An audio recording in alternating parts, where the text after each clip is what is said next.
रूप से मिलनी चाहिए, क्योंकि एक बार को आप सोचिए आखिर उस बच्चे की गलती क्या होती है जो एक गरीब घर में पैदा होता है और उसको बेहतर शिक्षा से वंचित होना पड़ता है। शिक्षा के सामने एक पैसे की दीवार खड़ी है, जो जितनी ऊंची दीवार लांघ सकता है, जो जितना अधिक पैसा शिक्षा पे खर्च कर सकता है, वो उतनी बेहतर शिक्षा पा सकता है। लेकिन अगर एक देश एक है, लोकतांत्रिक देश है, तो शिक्षा भी सबको एक समान रूप से तो मिलनी ही चाहिए।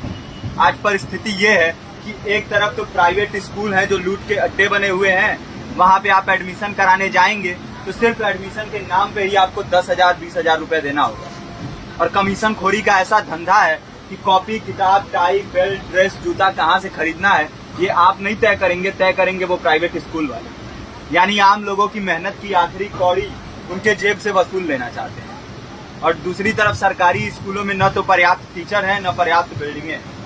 2019 का ही ये पुराना आंकड़ा है कि हर 100 में से 52 स्कूलों में या तो एक टीचर है या 2 टीचर हैं, और उन्हीं टीचरों के ऊपर जिम्मेदारी थोप दी जाती है कि जनगणना करो, मतगणना करो, पशु गणना करो, तमाम काम करवाए जाते हैं। और 19 के बाद से तब से कितने टीचर रिटायर हुए होंगे, और 18 के बाद से कोई टीचर की वैकेंसी भी नहीं है। आप खुद भी सोच सकते हैं ये परिस्थिति और कितनी बिगड़ी हो। इसीलिए हम लोग ये मांग उठा रहे हैं, चाहे कोई राष्ट्रपति का बच्चा हो या किसी मजदूर का, सबको शिक्षा एक समान मिलनी चाहिए और निःशुल्क रूप से मिलनी चाहिए। प्रेमचंद ने अपने दौर में भी कहा था कि एक सभ्य समाज में ऊंची से ऊंची तालीम मुफ्त होनी चाहिए और इसका पूरा खर्च गवर्नमेंट को उठाना चाहिए, क्योंकि हमारे देश को फौज से ज्यादा आवश्यकता तालीम की। और शिक्षा से जुड़ता हुआ ही दूसरा मुद्दा हम लोग उठा रहे हैं।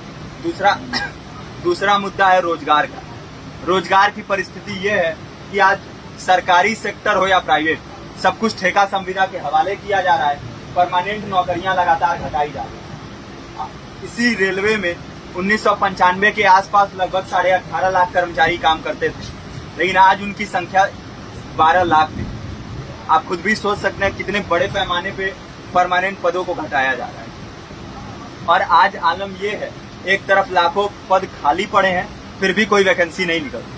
जो वैकेंसियां निकलती हैं उनमें भ्रष्टाचार होता है, पेपर लीक हो जाते हैं। RO, UP police, BPSC, SSC, CGL, ऐसे तमाम पेपर लीक हो चुके हैं, आप लोग भी जानते ही हैं। अभी नीट की धांधली में ये पता चला कि एक एक पेपर 30 लाख से 50-50 लाख रुपए में बेचा गया। हम और आप तो ये पैसा नहीं दे सकते। पूरी की पूरी कारस्तानी सरकार, प्रशासन, शिक्षा माफियाओं की होती है, और भुगतता कौन है?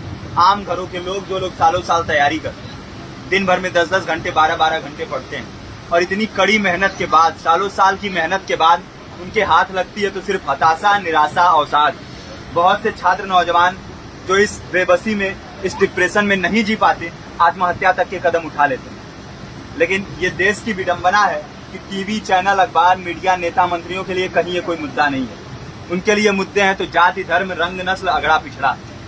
आज जब पूरी परिस्थिति इतनी भयावह है तो ये जरूरी है कि लोगों के बीच में जाया जाए, लोगों को संगठित किया जाए और एकजुट किया जाए।